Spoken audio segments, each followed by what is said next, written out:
దేవుని వాక్య వెలుగులో మన జీవితాలు పరిశీలించుకొని ప్రభు యొక్క రొట్టెలో పాత్రలో యోగ్యంగా చేయ నిమిత్తమై దేవుని వాక్యంలో ఉండి కొన్ని మాటలు మనం చూసుకుంటాం. కీర్తనలు 81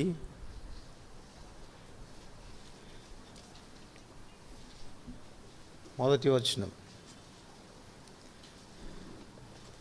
81 కీర్తన మొదటి వచనం అందరం కలిసి చదువుకుంటాం. మనకు బలమైన దేవునికి ఆనందగానం చేయుడి, యాకోబు దేవుని బట్టి ఉత్సాహధ్వని చేయుడి. ప్రార్థన చేసుకుంటాం. ప్రేమ కలిగిన పరలోకమందున మా తండ్రి, కృప కలిగిన దేవా, మహోన్నతుడా, యేసుప్రభు వారి శ్రేష్టమైన నామమున మరొకసారి ఉదయకాలం మీ పాత సాన్నిధ్యంలో చేరి మీ నామమును మహింపరిచి ఘనపరిచి ఆధిక్యత ఇచ్చినందుకు వందనములు చెల్లిస్తూ ఉంటున్నాం. మా రక్షకుడు అని, ధర్మశాస్త్రం నుండి మమ్మల్ని విడిపించిన వాడవని, మాతో ప్రీతిగా మాట్లాడి మమ్మల్ని ఆదరించిన వాడవని, మాకు సలహాలు ఇచ్చి మమ్మల్ని నడిపించేవాడవని ఉదయకాలం జ్ఞాపకం చేస్తూ వచ్చిన మాటలను బట్టి వందనములు. దయగలిగిన తండ్రి, మా విషయంలో మీరు ఏమై ఉన్నారో అన్న సత్యం మేము ఎరిగినప్పుడు మా హృదయాలు ఎంతో కృతజ్ఞత భావంతో నింపబడుతూ ఉన్నాయి.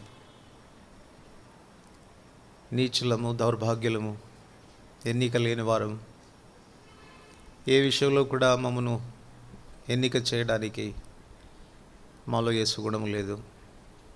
కేవలం పాపులమై దైవోగ్రతకు పాత్రలమైన మా ఎడల మీరు చూపిన మీ అపారమైన ప్రేమ, ఆశ్చర్యకరమైన మీ ప్రేమను బట్టి వందనములు.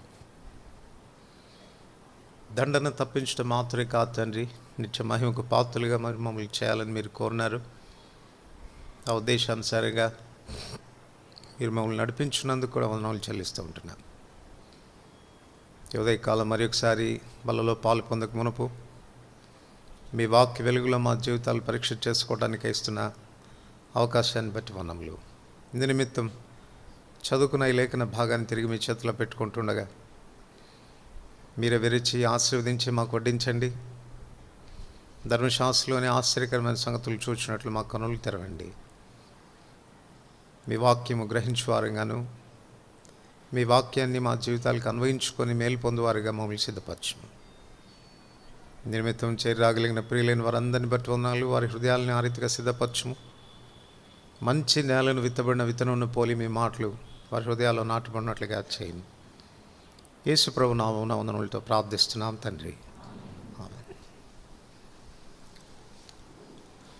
సార్వత్రిక సంఘానికి దేవుడు అనుగ్రహించినటువంటి వాగ్దానాల్లో ఇది ఒక వాగ్దానం.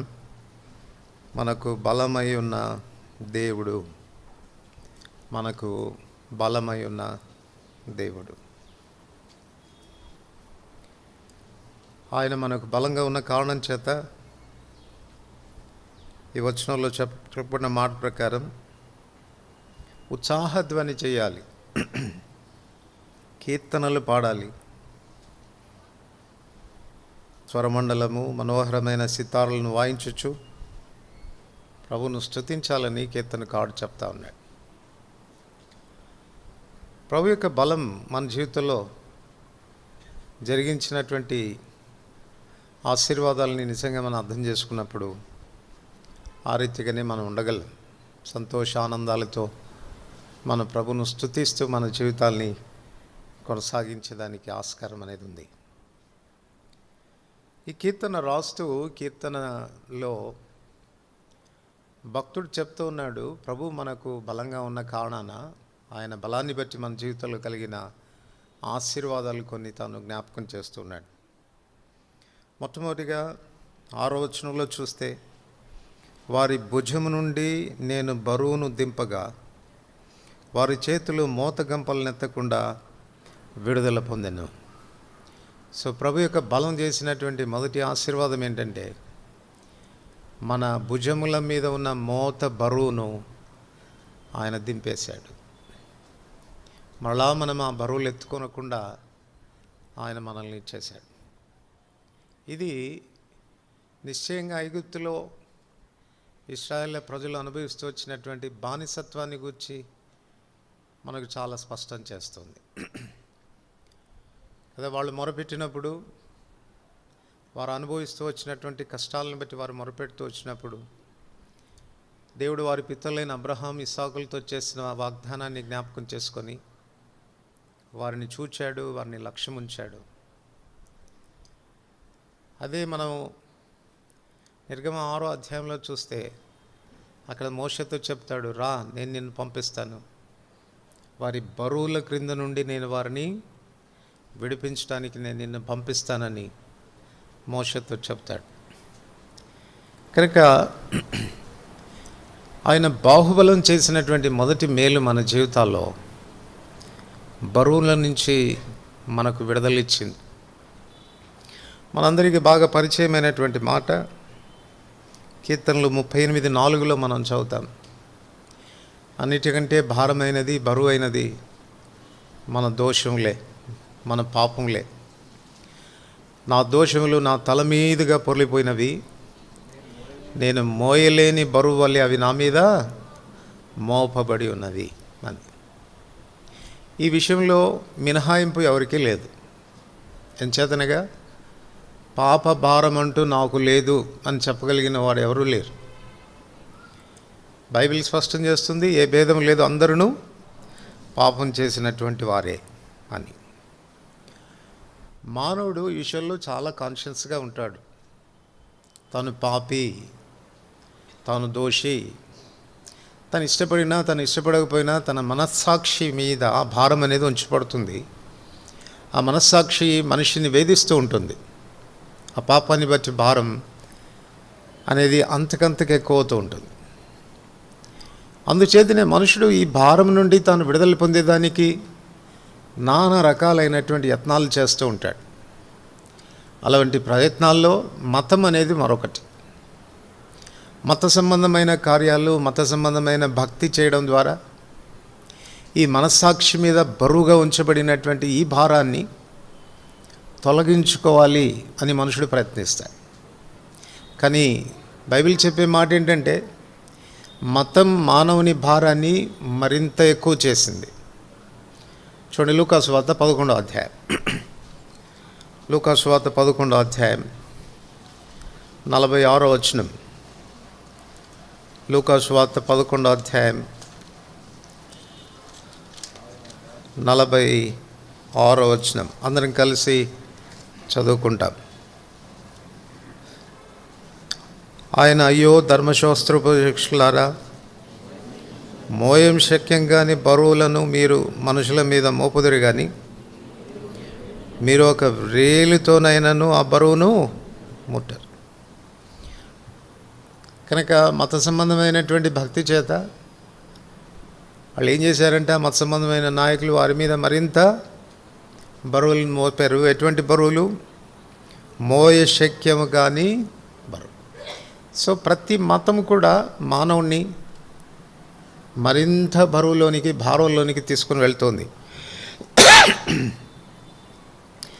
లూకాసు అపోస్తల కార్యములు 15వ అధ్యాయం. అపోస్తల కార్యములు 15వ అధ్యాయం 10వ వచనం. అపోస్తల కార్యములు 15వ అధ్యాయం 10వ వచనం. మన పితరులైనను మనమైనను మోయలేని కాడిని శిష్యుల మెడ మీద పెట్టి మీరెందుకు దేవుని శోధించుచున్నారు? కనుక ఇక్కడ ఈ సందర్భం మనం గమనిస్తే ఇశ్రాయేలీయులు వారి మతాన్ని అవలంబించాలని బలవంత పెట్టబడుతున్నటువంటి సందర్భంలో రాయబడిన మాట ఇది.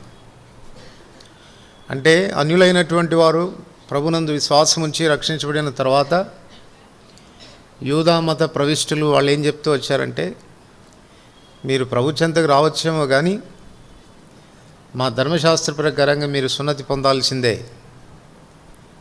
అన్నటువంటి ధర్మశాస్త్ర సంబంధమైన సున్నతి సంస్కారాన్ని గురించినటువంటి వివాదం రేగినప్పుడు వాళ్ళు చెప్తున్నటువంటి మాట ఇది. మనమే కానీ మన పితరులే కానీ ఎన్నడూ మోయలేనటువంటి ఆ కాడిని, ఆ బరువును మళ్ళీ మీరు ఎందుకు శిష్యుల మెడ మీద పెడతారు? మతము మనిషిని యొక్క బరువును తొలగించలేదు కదా. మతం మానవుని యొక్క భారాన్ని మరింత ఎక్కువ చేసింది. దాన్ని మోయలేకపోయాం మన పితరులు కూడా మోయలేకపోయారు. మీరు ఎందుకు మరలా దాన్ని ఆచరించమని కోరుతున్నారు అని చెప్తున్నటువంటి సందర్భం ఇది. కనుక దీన్ని బట్టి మనం ఆలోచన చేస్తే పాపం మొదట మానవుని మీద భారంగా ఉంది. పాపాన్ని తొలగించుకోవడానికి మానవుడు చేసిన ప్రయత్నమైన మతం మరింత భారాన్ని మానవుని మీద పెంచింది. ఈనాడు ఎన్ని తిప్పలు పడుతున్నారు పాప విముక్తులు కావడానికి, ఎన్ని కష్టాలు పడుతున్నారు. ఎవరు నేర్పించారు ఇది? ఎవరు చెప్పిన పద్ధతులు ఇవి? ఎవరు అనుసరించమని కోరినారు? మానవులు తాము కల్పించుకున్నటువంటి పద్ధతులు దైవోపదేశాలు అనుకున్నారు. అట్లు తమ మీద ఉన్నటువంటి భారాన్ని మరింతగా పెంచుకుంటూ వచ్చినారు. కనుక వాళ్ళ మనస్సాక్షికి వాళ్ళకి తెలుస్తూనే ఉంది. ఎన్ని ప్రయత్నాలు చేసినా, ఎన్ని మత సంబంధమైన ఆచారాలు సాంప్రదాయాలు పాటించినా ఆ భారం అనేది వారి మీద నుంచి తొలగించబడడం లేదు. కనుక వాళ్ళలో ఒక ప్రశ్న ఉంటూ వచ్చింది, ఈ భారాన్ని మోయగలిగిన వాడెవడు? మన మీద నుంచి భారాన్ని తొలగించగలిగినటువంటి వాడెవడు? ఇండైరెక్ట్గా మనం చెప్పుకోవాలంటే ఆదికాండం 22వ అధ్యాయం 7వ వచనంలో ఇస్సాకు వేసిన ప్రశ్నే అది. నాయన, దహన బలికి కట్టెలు నిప్పు ఉన్నవి కానీ గొర్రె పిల్ల ఏది? ఏ గొర్రె పిల్లను గురించి మాట్లాడుతున్నాడు అంటే పాపానికి పరిహారం చేయగలిగిన, మన పాపాలని భరించగలిగినటువంటి గొర్రెపిల్ల ఏది? క్రొత్త నిబంధనలో యోహాను సువార్త 1:29లో యోహాను బదులిస్తూ చెప్పాడు, వీధిలో నడిచి వెళ్తున్న యేసు వైపు చూచి, ఇదిగో లోక పాపమును మోసుకొని పోవు దేవుని గొర్రెపిల్ల.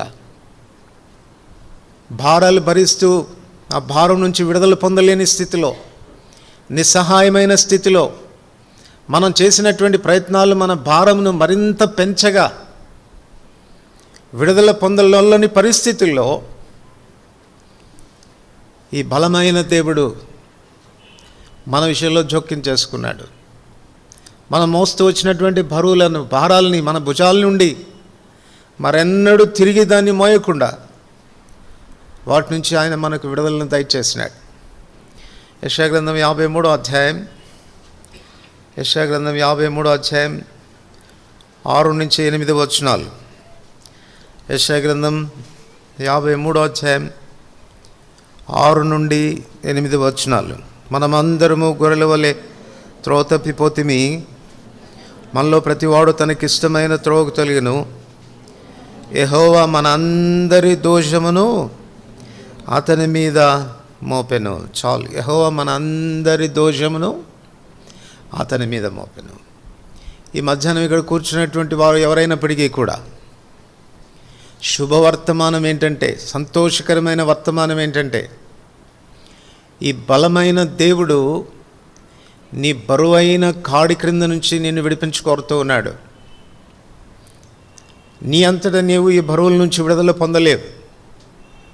అలా పొందడానికి ఒకవేళ నువ్వు చేసే ప్రయత్నాలు నీ మీద మరింత భారాన్ని పెంచుతాయే కానీ దాని నుంచి నీకు విడుదల అనేది దొరకదు. కానీ మనల్ని స్వేచ్ఛాపరులుగా చేయాలని, స్వతంత్రులుగా చేయాలని, తలెత్తుకొని జీవించే విధానంలో ఉండాలని కోరినటువంటి ప్రభు మన బరువుల్ని మన మీద నుండి తొలగించి తన కుమారుడైన యేసుక్రీస్తు ప్రభువారి మీద ఆయన మోపాడు. కనుక ఈ సత్యాన్ని మనం ఎప్పుడైతే గుర్తిస్తామో, ఆయన చెంతకు రాగలుగుతామో, నా బరువు భరించిన వాడు ఆయనే, నా పాప భారాన్ని తొలగించగలిగినటువంటి వాడు ఆయనే, అలా తొలగించడానికి శక్తి కలిగిన వాడు, సామర్థ్యం కలిగిన వాడు ఆయన ఒక్కడే అనేటువంటి సత్యాన్ని ఎప్పుడైతే మనం గుర్తిస్తామో అప్పుడే మన బరువుల నుంచి మనం విడుదల పొందేటువంటి ఆస్కారం ఉంది. లోకంలో మరెవరికి శక్తి లేదు. పాప విముక్తులుగా చేయగలిగిన శక్తి మరెవరికి కూడా లేదు. యేసుప్రభువు వారు భూమి మీద సంచరించిన కాలంలో ఆయన చెంతకు చాలామంది స్వస్థత కొరకు వచ్చేవాళ్ళు. వాళ్ళందరికీ ఆయన చెప్తూ వచ్చినటువంటి మాట ఏంటి? వారిని స్వస్థపరచక పూర్వం, కుమారుడా నీ పాపములు క్షమించబడినవి అని ఆ పాప భారం నుంచి వారికి విడుదలిస్తూ వచ్చినాడు. కొంతమంది అభ్యంతరపడినటువంటి వారు పాపాలు క్షమించడానికి ఈయనకేం అధికారం ఉంది అని వాళ్ళు ముఖాముఖిగా అనలేకపోయినా మనసులో అనుకుంటూ వచ్చినప్పుడు మత్తయి సువార్త 9వ అధ్యాయంలో ఆయన చెప్తాడు, పాపములు క్షమించుటకు భూమి మీద మనిషి కుమారునికి అధికారం కలదు అని. నువ్వెక్కడికి వెళ్ళినా నీ పాపానికి విముక్తి కలగదు. ఏ చోట ప్రయత్నించినా, ఏ సత్కార్యాన్ని చేయడానికి నువ్వు పూనుకున్నా, నీ పాపం నీ మీద మరింత బరువుగానే ఉంటుంది. నీ మనస్సాక్షి నీకు ఎక్కడికి వెళ్ళినా నీకు తేలిక కాదు. కేవలం ఈయన మాత్రమే ఆ విషయంలో బలమైన దేవుడు, శక్తి కలిగిన దేవుడు, విడిపించడానికి, విమోచించడానికి శక్తి కలిగిన దేవుడు. అందుకే ఇశ్రాయేలు ప్రజలను ఐగుప్తులో నుంచి తాను బయటికి తీసుకొని రాకమునుపు మోషేతో తాను చెప్తూ వస్తాడు, మోషే, నా బాహుబలాన్ని నేను చాపి వారిని విడిపిస్తాను.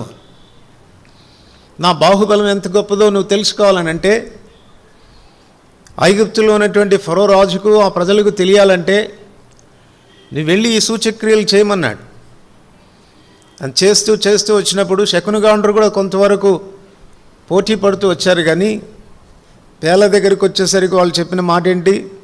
ఇది మా వల్ల కాదు, ఇది దైవశక్తి అని ఒప్పుకున్నారు. కనుక దేవుడు తన ప్రజలను విమోచించక పూర్వం తాను ఎంత శక్తిమంతుడో, ఎంత ప్రభావం గలవాడో, ఎంత బలమైన దేవుడో, ఆయన బాహుబలం అనేది ఎంత గొప్పదో అన్నటువంటి విషయాన్ని వారికి రుజువుపరిచాడు. అట్లు తన ప్రజల్ని విమోచించాడు.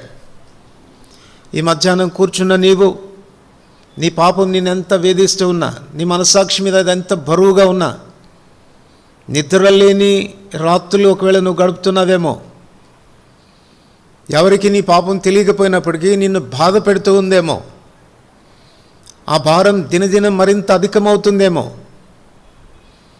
నీకు శుభవార్త ఏంటంటే బలమైన దేవుడున్నాడు, శక్తిగల దేవుడున్నాడు, నాడు ఇశ్రాయేలు ప్రజల్ని బరువుల నుంచి విడిపించిన దేవుడు ఈ మధ్యాహ్నం నీ చెంతకు కూడా వచ్చాడు. నిన్ను విడిపించాలని కోరుతున్నాడు. ఆయన ఇచ్చే ఆహ్వానం, ప్రయాసపడి భారం మోసుకొనిచున్న సమస్త జనులారా నా దగ్గర రండి, నేను మీకు విశ్రాంతినిస్తానని. కేవలం నువ్వు ఆయన దగ్గరికి వచ్చి నీ స్థితిని ఉన్నపాటును ఒప్పుకుంటే చాలు. ప్రభా, ఇది నా పరిస్థితి, ఇది నన్ను బాధ పెడుతున్న హేతు, ఈ పాపమే నా మీద భారంగా ఉంది, నన్ను కనికరించు అని ఒకవేళ నువ్వు చిన్న ప్రార్థన చేయగలిగితే ఈ మధ్యాహ్నం ప్రభు ఇట్టి ఆధిక్యత, ఇట్టి ఆశీర్వాదం నీకు ఆయన ప్రసాదిస్తాడు.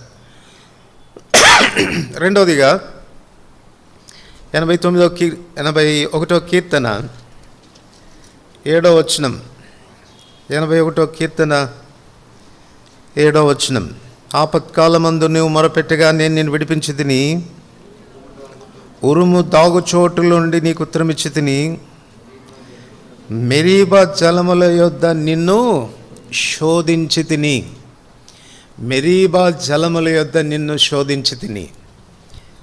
ఇశ్రాయేలు ప్రజలు వారు ఐగుప్తులో నుంచి బయటపడిన తర్వాత ఈ మెరీబా జలముల యొద్దకు వచ్చారు. ఎక్కడ? రెఫీదీములో. నిర్గమకాండం 17వ అధ్యాయంలో వాళ్ళు రెఫీదీముకు వచ్చినప్పుడు అక్కడ వాళ్ళకు నీళ్లు లేకపోయినాయి. నీళ్లు లేనప్పుడు వాళ్ళు యెహోవాను శోధించారని అక్కడ రాయబడింది. చదువుదాం ఆ మాట. నిర్గమకాండం 17వ అధ్యాయం, నిర్గమకాండం 17వ అధ్యాయం 7వ వచనం. అప్పుడు ఇశ్రాయేలీయులు చేసిన వాదమును బట్టి యెహోవా మన మధ్య ఉన్నాడో లేదని వారు యెహోవాను శోధించుటను బట్టి అతడు ఆ చోటికి మస్సా అనియు మెరీబా అనియు పేర్లు పెట్టెను. మనం చదువుకున్న భాగంలో ఏమని చదువుకున్నాం? 81వ కీర్తన 7వ వచనంలో ఎవరు ఎవరిని శోధించినట్లుంది? దేవుడు వారిని శోధించినట్లుగా ఉంది. ఇక్కడ మనం ఏం చదువుతున్నాం? ప్రజలు యెహోవాను శోధించినారు. ప్రజలు యెహోవాను శోధించారు, ప్రజలను యెహోవా శోధించాడు. ఈ రెఫీదీం యొక్క అనుభవంలోనికి వారిని తీసుకుని రావడంలో ప్రభు వారికి నేర్పించాలని కోరుతూ వచ్చినటువంటి విషయం ఏంటంటే, తన బలం ఎంత గొప్పదో అని రుజువుపరచుకోవాలని కోరాడు. తన బాహుబలం ఎంత గొప్పదో అనేది రుజువుపరచుకోకోరాడు. వారు వచ్చిన ప్రదేశం ఎటువంటిది అని అంటే, నీళ్లు లేని ప్రదేశం. రెండవది, నీళ్లు భవిష్యత్తులోనైనా దొరుకుతాయా అనడానికి ఏమాత్రం మూలం లేదు, ఆధారం లేదు, నో సోర్స్. ఆ కారణం చేత వాళ్ళకు వచ్చినటువంటి అభిప్రాయం ఏంటంటే, ఇచ్చట నీళ్లు దొరుకుట అసంభవము. అది వాళ్ళు తలంచింది. అందుకే వాళ్ళు ఎంత ఎక్స్ట్రీమ్కి వెళ్ళిపోయారని అంటే, అసలు యెహోవా మన మధ్య ఉన్నాడా, దేవుడు మన మధ్య ఉన్నాడా అన్నటువంటి స్థితిలోనికి, ఆయనకి విరోధంగా మాట్లాడే పరిస్థితి వరకు కూడా వారు వెళ్ళిపోయినారు. మనం చదువుకున్న భాగంలో ఏం చదివాం? దేవుడు వారిని పరిశోధించెను. కానీ దేవుడు మనల్ని పరిశోధించడానికి అసాధ్యంగా మనకు తోచే పరిస్థితులు నడమకు మనల్ని తీసుకుని వెళ్తాడు. మన దృష్టికి అది అసాధ్యమే, ఇది జరగదు, ఇలాగ జరగడానికి వీల్లేదు అని అనిపిస్తుంది. ఎందుకు తీసుకెళ్తాడు అన్నటువంటి ప్రశ్న వస్తే, ఆయన ఉద్దేశం ఏంటి అని అంటే, తన బాహుబలాన్ని బయలుపరచడానికి. చూడండి, మనకు కూడా డాక్టర్స్ ఉంటారు. ముందు పల్లెటూరులోకి వస్తే వాళ్ళ దగ్గర ఆర్ఎంపీ డాక్టరే చాలా గొప్ప డాక్టర్ కదా. చిన్న చిన్న తలనొప్పులు వచ్చినా, జలుబు వచ్చినా, జ్వరం వచ్చినా ఆయన దగ్గరికి పరిగెట్టుకుపోతాడు, ఆయన బాగు చేసేస్తాడు. కానీ కొన్నిసార్లు ఆర్ఎంపీ డాక్టర్ చేతులు ఎత్తేసి అంటాడు, లాభం లేదు, మీరు విజయవాడ తీసుకెళ్ళండి అంటాడు. అంటే నేను దీనిని చేయజాలను, కానీ దాన్ని చేయగలిగిన నాకంటే గొప్ప వ్యక్తులు విజయవాడలో ఉన్నారు అని ఒప్పుకోవటమే కదా. కొన్నిసార్లు విజయవాడకు వచ్చిన తర్వాత కూడా బాగుపడాను. వాళ్ళు ఏమంటారు, లాభం లేదండి, ఎక్కడ తీసుకెళ్ళండి, హైదరాబాద్ తీసుకెళ్ళండి, లేకపోతే సిఎంసి తీసుకెళ్ళండి అంటారు. అంటే ఇండైరెక్ట్గా వాళ్ళు ఏం చెప్తున్నారు, మాకు ఇంతవరకే మా పరిమితి, ఇంత చేత కాదు, మాకంటే గొప్పోళ్ళు ఉన్నారు అక్కడ, వాళ్ళు చేయగలరని. వాళ్ళ గొప్పతనం ఎందుకు బయటపడిందండి?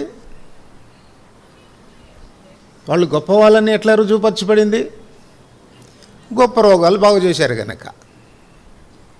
ఇప్పుడు ప్రభు యొక్క గొప్పతనం కూడా బయటపడాలంటే, ప్రభు యొక్క బలం కూడా బయటపడాలంటే, మనకు సమస్య చిన్నదై ఉండాలా, పెద్దదై ఉండాలా? సాధ్యపడే సమస్యగా ఉండాలా, అసాధ్యమైన సమస్యగా ఉండాలా? అందుకు తీసుకెళ్తాడండి మనల్ని. తలనొప్పిని బాగు చేస్తే ఆయనేం పెద్ద గొప్ప దేవుడు, జ్వరాన్ని బాగు చేస్తే ఆయనేం గొప్ప దేవుడు. కనుక ప్రభు తన బాహుబలాన్ని రుజువుపరచుకోవాలని కోరుతున్నాడు. సమస్య ఎంత జటిలమైందైతే, ఎంత కష్టమైందైతే, అక్కడ ఆయన బాహుబలం ఎంత గొప్పదో అన్నది విషయం నీకు అర్థమవుతుంది. ఇప్పుడు చెప్పండి, మనకు చిన్న సమస్యలు రావాలా, పెద్ద సమస్యలు రావాలా? నాకు బలమైన దేవుడు అని ఆ దేవుని గురించి నువ్వు చెప్పుకోవాలంటే ఏ సమస్యలు రావాలి అడుగుదామా? అదే కదా పౌలు అడిగింది. నేను ఆయనను ఆయన పునరుత్థాన బలం నెరుగు నిమిత్తం, ఆయన ఎంత గొప్పవాడో అన్న సంగతి నాకు ఎరగాలంటే, ఆయన బాహుబలం ఎంత గొప్పదో అన్న సంగతి నాకు ఎరగాలంటే మామూలు బలం కాదు, ఆయన పునరుత్థాన బలం ఎరగాలి నేను. అందుకొరకు చావు లాంటి పరిస్థితులు నా జీవితంలో వచ్చినా పర్వాలేదు, చావు వస్తేనే కదా నేను ఆయన పునరుత్థాన బలాన్ని ఎరిగేది. కనుక ప్రభు మన జీవితాల్ని పరీక్షిస్తాడు, శోధిస్తాడు. నా బలం మీద ఎంత ఆధారపడతారు వీళ్ళు, నా శక్తిని ఎంత ఆశ్రయిస్తారు. అసంభవమైన సంగతులను కూడా సాధ్యపరచగలిగిన దేవుడన్న సంగతి ఎప్పుడు వీళ్ళకి అర్థమవుతుంది? ఆ పరిస్థితులు నడమపోతేనే కదా. కనుక ప్రభు మన జీవితాల్ని రెఫ్యూదీం లాంటి ప్రదేశాలకు తీసుకుని వచ్చి శోధించడం ప్రారంభిస్తాడు. ఎంత నమ్ముతున్నావు, ఎంత నన్ను ఎరిగావు, ఎంత తెలుసుకున్నావు, నా శక్తి ఎంత అర్థమైంది నీకు? చాలా పర్యాలు బలమైన దేవుని మీద మన దృష్టి వైదొలిగించి మనల్ని బలహీనపరిచేటువంటి పరిస్థితుల వైపు మన దృష్టి ఉంచుతాం.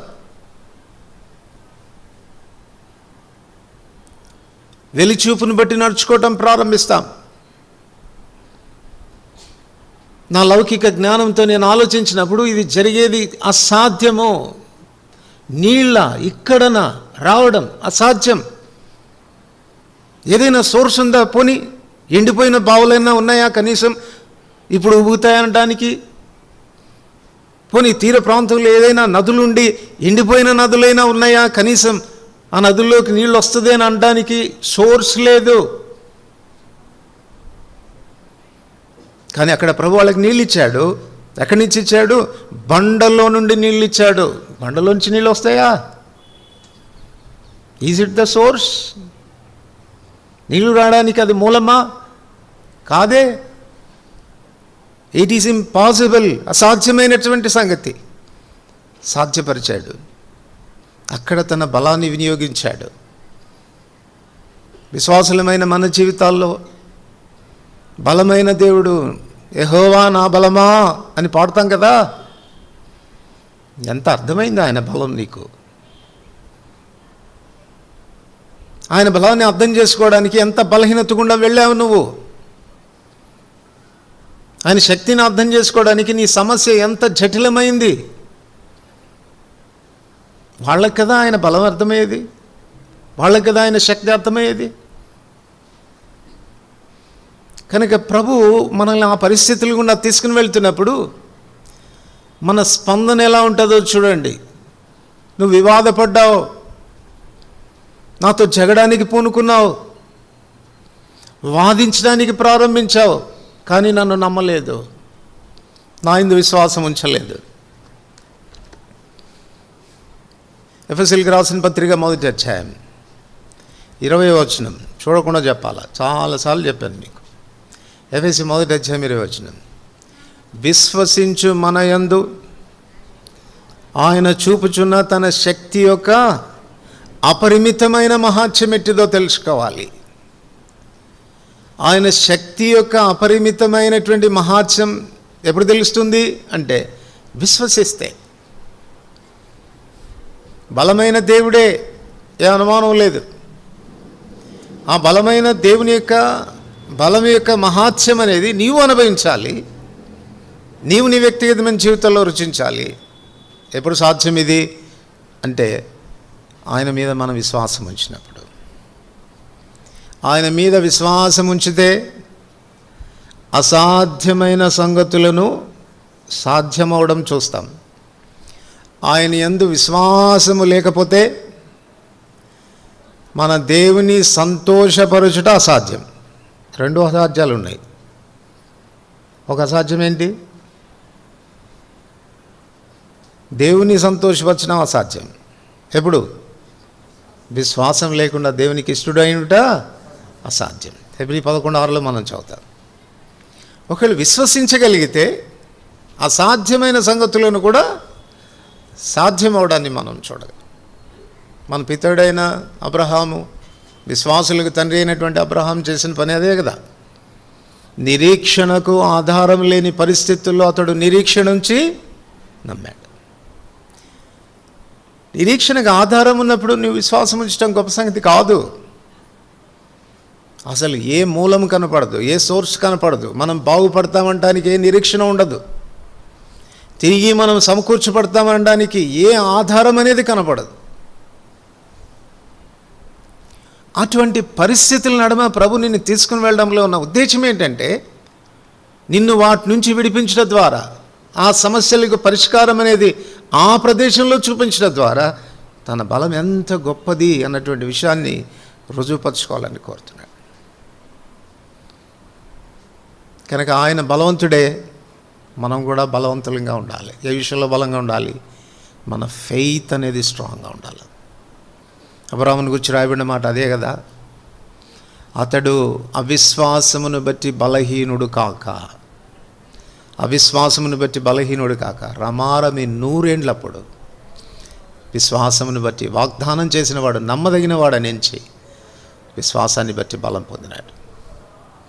మెరీబా జలాల యొద్దకు ప్రభు నిన్ను తీసుకుని వస్తున్నప్పుడు వివాదపడుతున్నావా, సంశయిస్తున్నావా, అసలు దేవుడు ఎక్కడున్నాడు, అసలు దేవుడు మన మధ్యలో ఉన్నాడా అన్నటువంటి అనుమానాస్పదమైనటువంటి మాటలు మాట్లాడుతున్నావా, లేక ఆ ప్రభు మీద ఆధారపడుతున్నావా, ఆయన శక్తిని గుర్తిస్తున్నావా, ఆయన శక్తిని అనుభవిస్తున్నావా? నీ జీవిత యాత్రలో నీ సమస్య ఎంత జటిలమైందైనా గుర్తుపెట్టుకో, నిన్ను ప్రేమిస్తున్నాడు దేవుడని. తన శక్తి ఎంత గొప్పదో నీకు రుజువుపరచుకోవాలని కోరుతున్నాడు.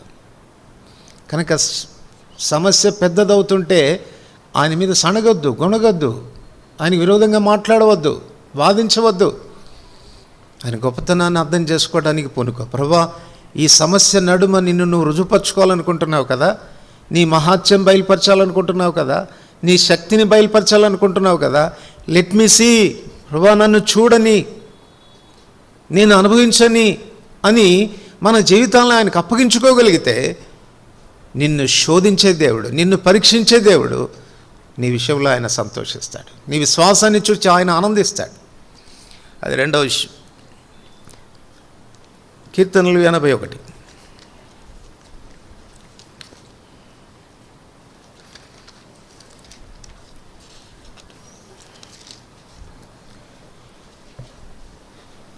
తొమ్మిది, 10, 11 వచనాలు, 12 వరకు చదివితే మంచిది. 11, 13 కూడాను. 9 నుంచి 13 వచనాల వరకు కలిసి చదువుకుంటాను. అన్యుల దేవతల్లో ఒకటి నీలో ఉండకూడదు. అన్యుల దేవతల్లో ఒక దానికి నీవు పూజ చేయకూడదు. ఐగుప్తుల దేశంలో నుండి నిన్ను రప్పించిన నీ దేవుడు నాకు యెహోవాను నేనే. నీ నోరు బాగుగా తెరువు, నేను దాన్ని నింపెదను. అయినను నా ప్రజలు నా మాట ఆలకింపకపోయిరి, ఇశ్రాయేలు నా మాట వినకపోయిరి. కాబట్టి వారు స్వకీయ ఆలోచనలు బట్టి నడుచుకున్నట్లు వారి హృదయ కాఠిన్యమునకు నేను వారిని అప్పగించి తిని. అయ్యో, నా ప్రజలు నా మాట వినిన ఎడల, ఇశ్రాయేల్ నా మార్గములను అనుసరించిన ఎడల ఎంత మేలు. 10వ వచనం చివరి భాగం, నీ నోరు బాగుగా తెరువుమో. నింపే విషయంలో దేవుడు తన శక్తిని బయలుపరచుకోరుతున్నాడు. తను ఎంత బలవంతుడో, ఎంత బలం గలవాడో. నింపే విషయంలో నీ నోరు బాగుగా తెరువుమో, దానిని నింపెదను.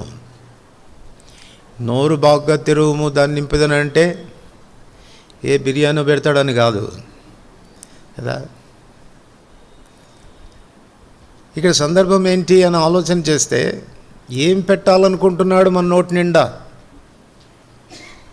మన నోటి నిండా ఏం పెట్టాలనుకుంటున్నాడు? తెరువు నీ నోరు, నేను బాగా నింపుతాను అంటున్నాడు కదా. ఏం పెట్టాలనుకుంటున్నాడు అని అంటే, ఒక మాటలో చెప్పుకోవాలంటే ఆయన మాటలే, ఆయన ఉపదేశమే, ఆయన ఆలోచనలే. ఒక మాటలో చెప్పుకోవాలంటే తినుట అనంటే వినుట అని అర్థం, ఆత్మీయమైన పరిభాషలో. ఎలా చెప్పగలమంటే, యోహాను సువార్త 6వ అధ్యాయంలో కూడా జీవాహారం నేనే, ఎవడైనా నన్ను భుజించితే ఆకలి కొనడు, మీరు నా శరీరం తిని నా రక్తంను త్రాగితేనే జీవం గలవారు అని అంటే ఇది చాలా కఠినమైన మాట. ఇది ఎవడు వినగలడు అన్నారు. 68వ వచనంలోకి వచ్చేసరికి పేతురు అంటాడు, మీరు కూడా పోవాలనుకుంటే పోవచ్చయ్యా, మీకు కూడా కష్టం అనిపిస్తుందా, వెళ్ళిపోండి అని అంటే, ప్రభా మేము ఎవరి వద్దకు వెళుదామో, నీవే నిత్య జీవపు బిర్యానీ గలవాడవు అంటే అర్థం ఏంటి? నీ మాటలేనయ్యా ఆహారము, నీ మాటలే మాకు ఆహారం, నీ ఆజ్ఞలే మా కడుపు నింపేది. దీని కొరకంటే ఏం చేయాలంటే మనం నోరు తెరవాలి. పిల్లలకి అన్నం పెడుతుంటే తెరవనే తెరవరు, నోరు తెరవరు.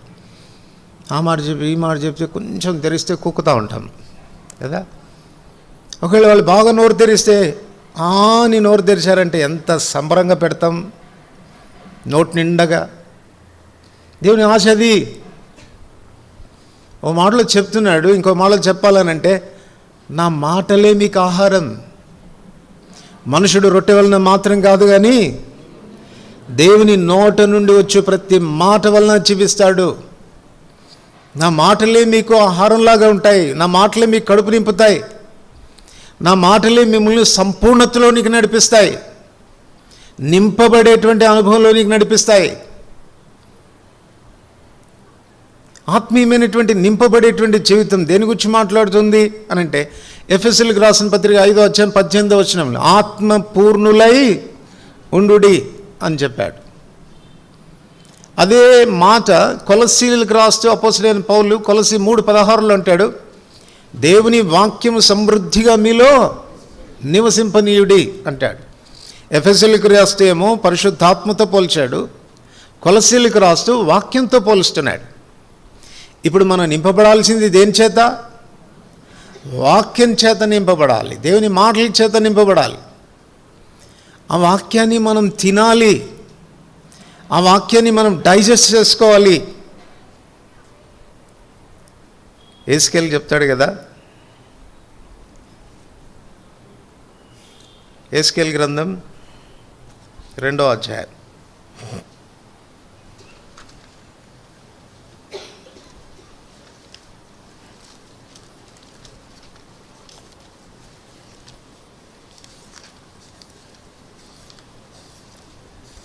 యేసుకేలు గ్రంథం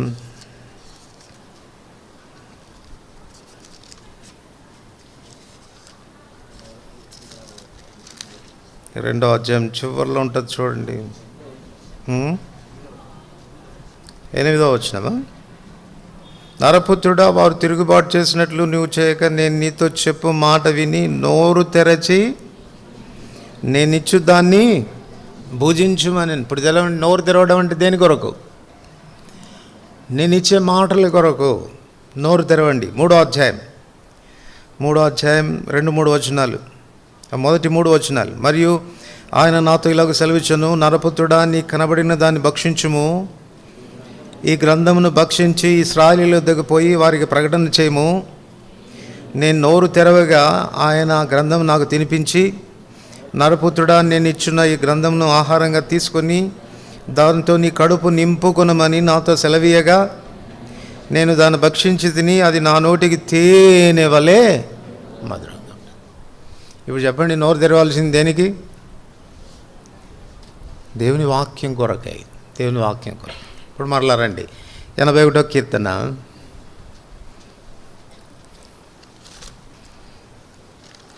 81వ కీర్తన 9వ వచనం.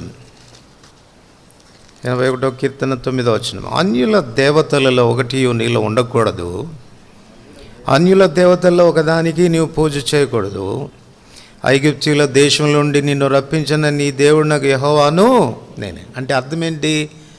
నా మాటను వినాలి, నా ఆజ్ఞలు పాలించాలని అంటే I should be your God, నేను మీ దేవుడుగా ఉండాలి, మీ జీవితాలకి నేను అధికారిగా ఉండాలి, నా మాట చొప్పున నడుచుకునేటువంటి వ్యక్తులుగా మీరు ఉండాలి. అది ప్రభు కోరుతున్నాడు.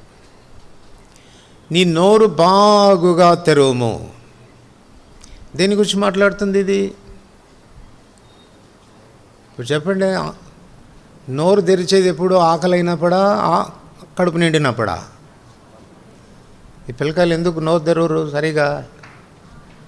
ఆకలి లేదు, ఎందుకు ఏ కురుకురు అయ్యో తిని ఉంటారు బాగా కదా, సరైన ఆకలి ఉండదు, అందువలన నోరు తెరవరు. కురుకురు కానీ, బిస్కెట్లు కానీ, చాక్లెట్లు కానీ ఇలాంటివి ఏమీ వాళ్ళకు ఒక 2-3 గంటలు ఇవ్వకుండా ఉండండి. భోజన టైం రాగానే మమ్మీ అంటారు కదా, నోరు తెరుస్తారు గట్టిగా. కారణం ఏంటంటే ఆకలి అవుతుంది. దేవుని వాక్యం చేత నింపబడేదాని కొరకైనటువంటి తృష్ణ, ఆకలి నిజంగా మనకుందా? దేవుని వాక్యం నా జీవితంలో కూర్చుకోవాలి, దేవుని వాక్యం చేత నా కడుపు నింపబడాలి, నా హృదయం నింపబడాలి అన్నటువంటి తృష్ణ మనకు ఉండాలి. నా ప్రభువుకి అధికారం క్రింద ఉండాలి, నేను ఆయన చెప్పినట్టుగా నడుచుకోవాలి, ఆయన ఉద్దేశానుసారంగా నా జీవితం ఉండాలి అన్నటువంటి ఆశ మొదట మనకు ఉండాలి. దేవుని వాక్యం కొరకైన ఆశ నా జీవితంలో లేకపోతే, నేనే నోరు తెరవకపోతే ఎలా నింపుతాడు ఆయన? ఎలాగ దేవుని వాక్యాన్ని గురించిన అవగాహన కలుగుతుంది? ఎలా నేను దాన్ని డైజెస్ట్ చేసుకోగలను? ఎలా నాకు అర్థమవుతుంది? ఎలా అది నాకు బలమిస్తుంది?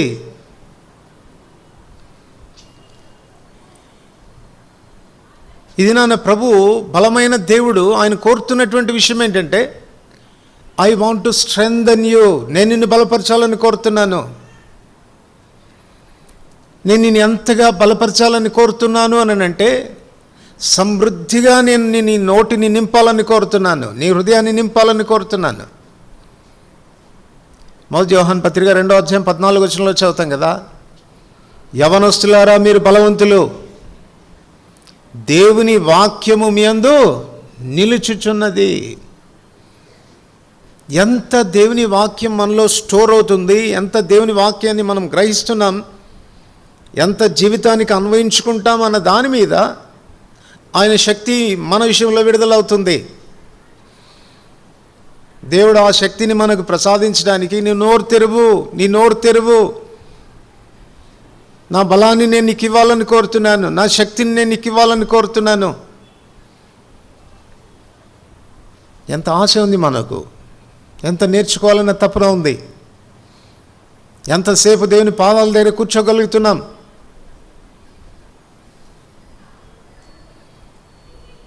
ఆదివారం ఒక పూట వచ్చి కూర్చోవడమే మనకు మహా గగన కుసుమ ప్రాయం అంటారు కదా, చాలా కష్టం. ఒక గంట సేపు వచ్చి కూర్చున్నామా ఆదివారం, కాలర్ ఎగరేసుకుంటూ వెళ్ళిపోతాం. ఏమనుకున్నావు ఈరోజు నేను ఆదివారం మందిరానికి వెళ్ళాను. మిగతా రోజులంతా కూడా స్టార్వేషనే, ఆకలి, కరువు. అయినా ఏం చింతలేదు, తిండి దొరకకపోయినా చాలా పరమానందంగా ఉంటాం. బలంగా ఎట్లా ఉండగలవు నువ్వు? దేవుని బలాన్ని ఎలా అనుభవించగలవు? మళ్ళీ గొప్పలు చెప్పకూడదు, మా దేవుడు చాలా బలమైన దేవుడు. ఈ అనుమానం లేదు, ఆయన బలమైన దేవుడే. ఏం ప్రయోజనం వచ్చింది నీకు? ఆ బలమైన దేవుని వల్ల కలిగిన ప్రయోజనం ఏంటి? ఆయన అంటాడు, నేను బలపరుస్తానయ్యా, నోరు తెరువు, నింపుతాను, నేను నిన్ను నా శక్తితో నింపుతాను, నా ప్రభావంతో నింపుతాను, నోరు తెరువు. అయ్యో ఇశ్రాయేలు నా మాట వినిన ఎడల ఎంత మేలు. నా మాట వినాలని కోరాను, నా ఆజ్ఞల్ని పాలించాలని కోరాను, నా వాక్యానుసారంగా వాళ్ళు నడుచుకోవాలని కోరాను. కానీ వారు ఆ రీతిగా లేరు.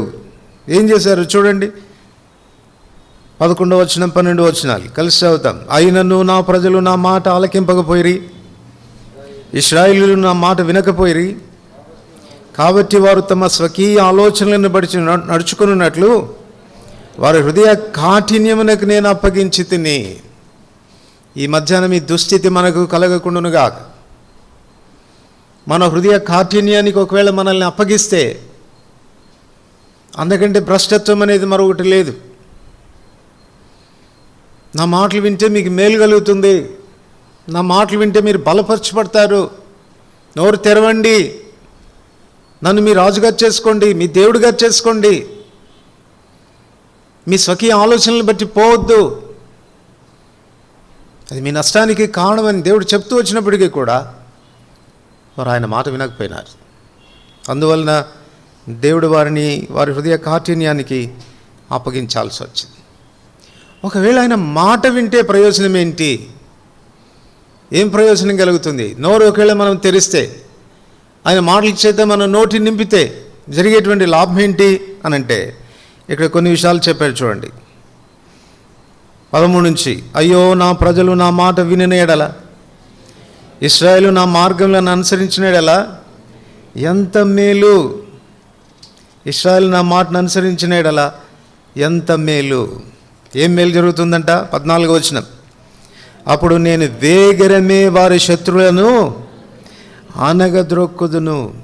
అప్పుడు నేను వేగరమే వారి శత్రువులను అనగదొక్కుదును. అంటే ఇప్పుడు ఇండైరెక్ట్గా ఏం చెప్పగోరుతున్నాడనంటే, నీ శత్రువులను నువ్వు అనగద్రొక్కాలి అనంటే యు నీడ్ పవర్.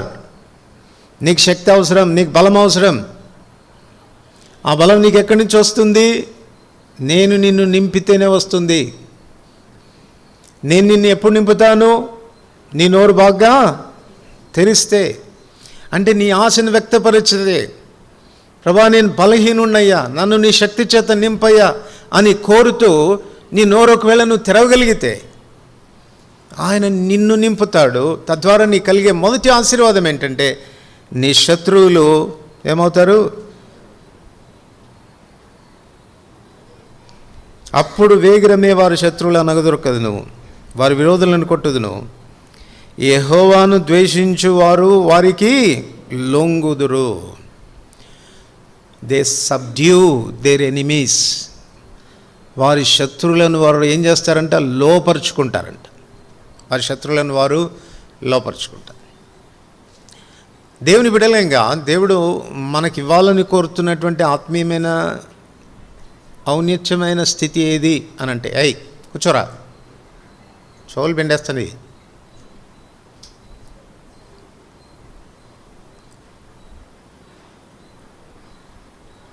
ఆత్మీయమైనటువంటి ఔన్నత్యమైనటువంటి స్థితి ఏది అని అంటే సమస్తము లోపరుచుకునేటువంటి జీవితం. దేని చేతనైనను మనం లోపడకూడదు. ప్రతిదాన్ని మనం లోపరుచుకోగలిగేటువంటి పవర్, అధికారం, శక్తి, బలం, అది దేవుడు మనకి ఇవ్వాలని ఆయన కోరుతున్నాడు. కొరింథీయులకు రాసిన మొదటి పత్రిక 6వ అధ్యాయం. కొరింథీయులకు రాసిన మొదటి పత్రిక 6వ అధ్యాయం 12వ వచనం. మొదటి కొరింథీ 6వ అధ్యాయం 12వ వచనం. అన్నిటి యందు నాకు స్వాతంత్ర్యం కలదు కానీ అన్నియు చేయదగినవి కావు. అన్నింటి యందు నాకు స్వాతంత్ర్యం కలదు కానీ నేను దేని చేతను నేను దేని చేత కూడా లోపరచబడనొల్లను. ఇది మన అనుభవంగా ఉండాలి. ప్రతిదీ మన అధికారం క్రిందికి దేవుడు తీసుకురావాలని కోరుతున్నాడు.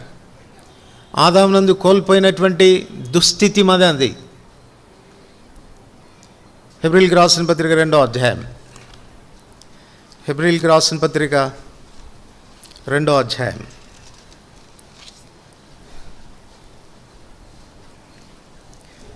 హెబ్రీయులకు రాసిన పత్రిక 2వ అధ్యాయం 7వ వచనం. అందరికి కలిసి అవుతాం. నీవు దేవదూతల కంటే వాడిని కొంచెం తక్కువగా చేస్తేవి, మహిమా ప్రభావములతో వాని కిరీటం ధరింపచేస్తేవి, నీ చేతి పనులన్నిటి మీద వానికి అధికారం అనుగ్రహించితివి.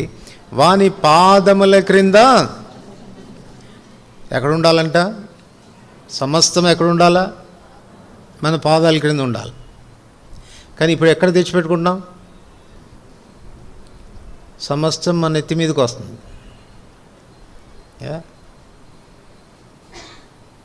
దాని చేత జయించబడుతున్నామా? దాన్ని లోపరుచుకుంటున్నామా? నేను దేని చేత కూడా లోపరచబడనొల్లను. నా ప్రభు నాకు ఇచ్చే బలాన్ని బట్టి నేనేం చేస్తాను? సమస్తాన్ని లోపరుచుకుంటాను. ప్రతిదీ నా ఆధీనంలో ఉంటుంది, నా కంట్రోల్లో ఉంటుంది కదా. కొంతమందికి విపరీతమైన కోపం, వాళ్ళు కోపము చేత జయించబడతారు కదా. నీ కోపాన్ని నువ్వు కంట్రోల్ చేసుకోగలవా? నీ ఆధీనంలో నీ తెచ్చుకోగలవా? కొంతమంది దురాశలకు లోనైపోతూ ఉంటారు. నీ ఆశలు నీ ఆధీనంలో నీకు తెచ్చుకోగలవా? Do you have that controlling power? అపోస్తలుడైన పౌలు మొదటి కొరింథీ 9వ అధ్యాయంలో చెప్తాడు కదా, నేను ఇతరులకు బోధించిన తర్వాత నేనే భ్రష్టుడైపోదునేమో అని నా శరీరాన్ని నేను నలగొట్టి దాన్ని కూడా నేను లోపరుచుకుంటున్నాను. నన్ను పాపమునకు ఈడ్చేటువంటి శరీరాన్ని కూడా నా కంట్రోల్లోనే పెట్టుకున్నాను. సో ఎంత చక్కని మాట, ఎంత ధైర్యంగా చెప్పగలిగినటువంటి మాట ఇది. ఏది కూడా నా మీద ప్రభుత్వం చేయడం లేదు. దేని చేత నేను లోపరచబడనొల్లను. ప్రతిదీ నేను లోపరుచుకోగలుగుతున్నాను. ప్రతిదీ నా ఆధీనంలోనికి రాగలుగుతుంది. ఈ శక్తి ఎవరిస్తారు నీకు అనంటే ఆ ప్రభు వాళ్ళని కోరుతున్నాడు. బలమైన దేవుడి వాళ్ళని కోరుతున్నాడు. ఎలా వస్తుంది అనంటే దేవుని వాక్యానికి నువ్వు ఇచ్చేటువంటి విలువను బట్టి. దాని కొరకైన తృష్ణ, ఆకలి నీకుండడాన్ని బట్టి,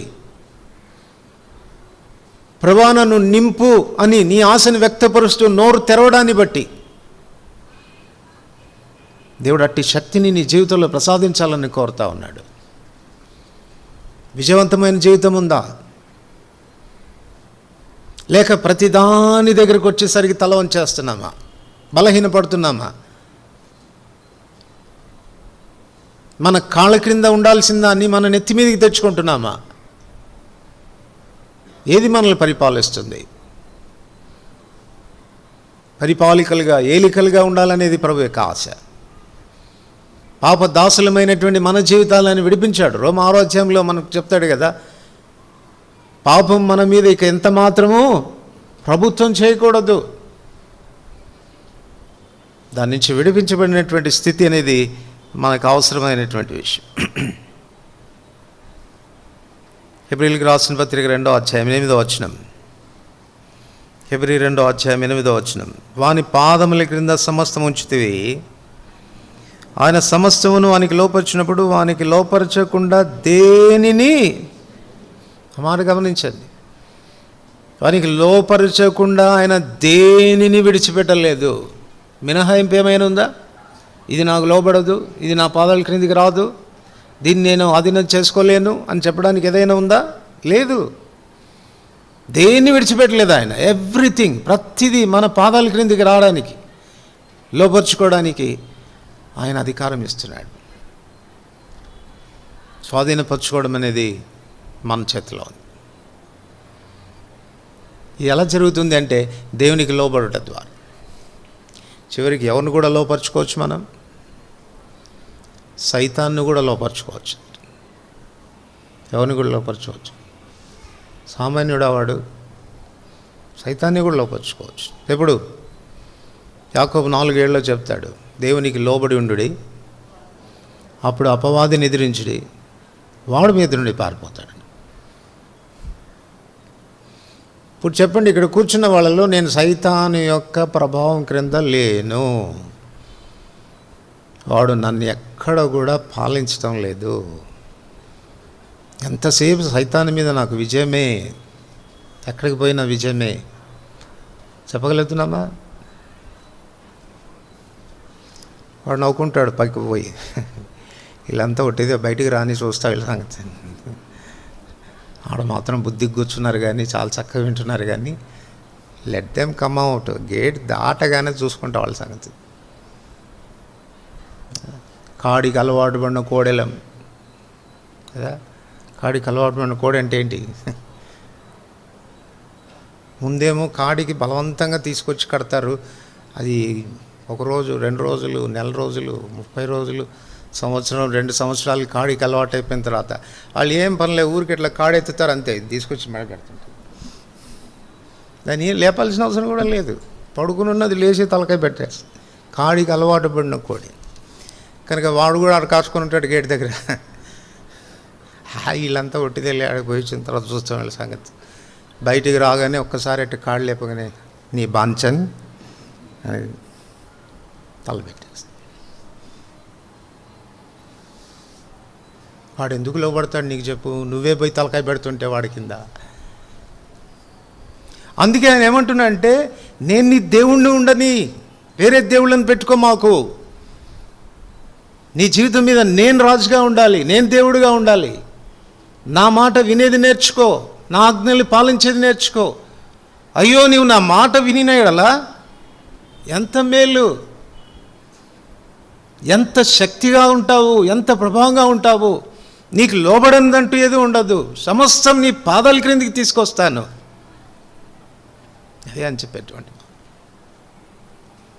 81వ కీర్తన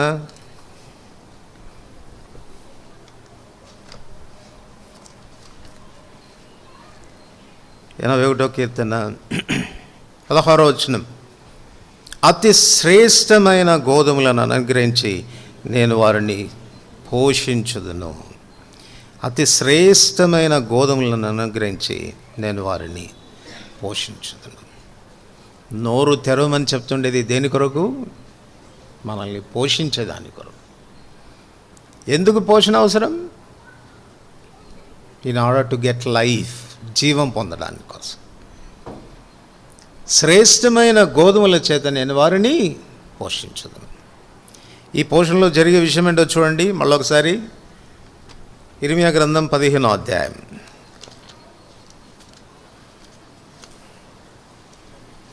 ఇర్మియా గ్రంథం 15వ అధ్యాయం